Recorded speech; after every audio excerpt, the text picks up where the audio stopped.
পাঁশকুড়াতে বিজেপির বিজয় মিছিল থেকে রাজ্যের নবনির্বাচিত মুখ্যমন্ত্রী শুভেন্দু অধিকারীর উদ্দেশ্যে কর্মীদের অনুরোধ, পশ্চিম পাঁশকুড়া বিধানসভার বিধায়ক সিন্টু সেনাপতিকে মন্ত্রিত্ব দেওয়া হোক। রবিবার দুপুরে পাঁশকুড়ার পূর্ব পিতপুর এলাকায় বিজেপির বিজয় মিছিল অনুষ্ঠিত হয়। উপস্থিত ছিলেন একাধিক বিজেপির কর্মী সহ সমর্থকেরা।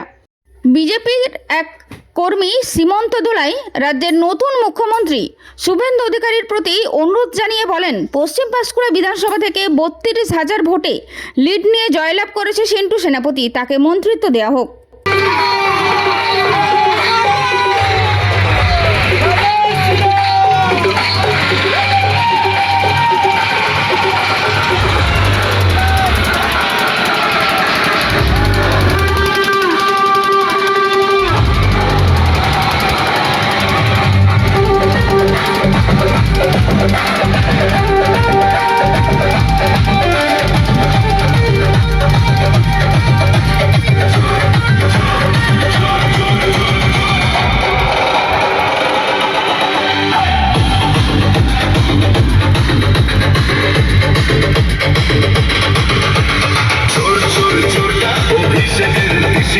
দেখলে পরে ভাল লাগে না ভাই সোনার মুখটা,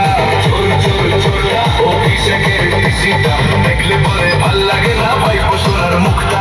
কি বলবো দুঃখের কথা দিদি আজ সবার মাথা, কি বলবো দুঃখের কথা দিদি আজ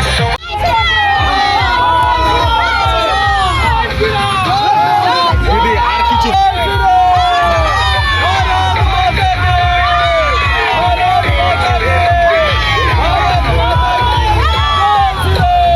আজকে পূর্ব পিতপুরে আমাদের বিজয় মিছিল। এখানে পিন্টু দা আছেন, ওম প্রকাশ দা আছেন, এদের নেতৃত্বে আজকে ভারতীয় জনতা পার্টির আজকে প্রোগ্রাম বিজয় মিছিল। আজকে সারা পশ্চিমবাংলা জুড়ে যে মানুষের আশীর্বাদ, এই আশীর্বাদ একটা ভয়ঙ্কর আশীর্বাদ। জনগণের প্রতি আমি শ্রদ্ধা অবশ্যই যাপন করি। এলাকার মানুষ ভেবেছিল, সারা পশ্চিমবাংলা ভেবেছিল যে একটা বিজেপির একটা আসবেই, এটা জনগণ জানতো।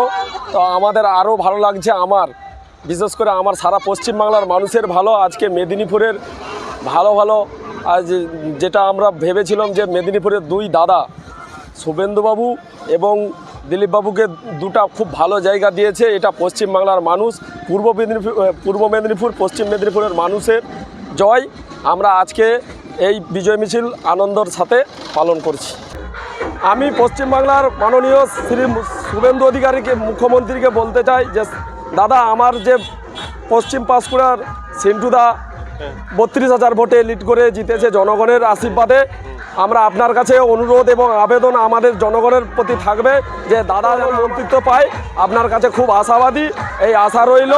আর আমার এলাকার যে হসপিটাল, এই হসপিটাল নিয়ে যে সমস্ত তৃণমূল সরকার দিনের পর দিন জঞ্জাল করে রেখেছে, এই জঞ্জালকে সাফ করার জন্য আমরা তাড়াতাড়ি এইখানের মধ্যে কমিটি এবং দাদার নেতৃত্বে, সিন্টু সেনাপতির নেতৃত্বে আমরা অবশ্যই আসব। এইখানে আলোচনা করে কিভাবে কি কমিটি করা যায়, অবশ্যই দাদার কাছে সিদ্ধান্ত নিয়েই কমিটি করব, এই আশাবাদী রেখে আমি শেষ করছি।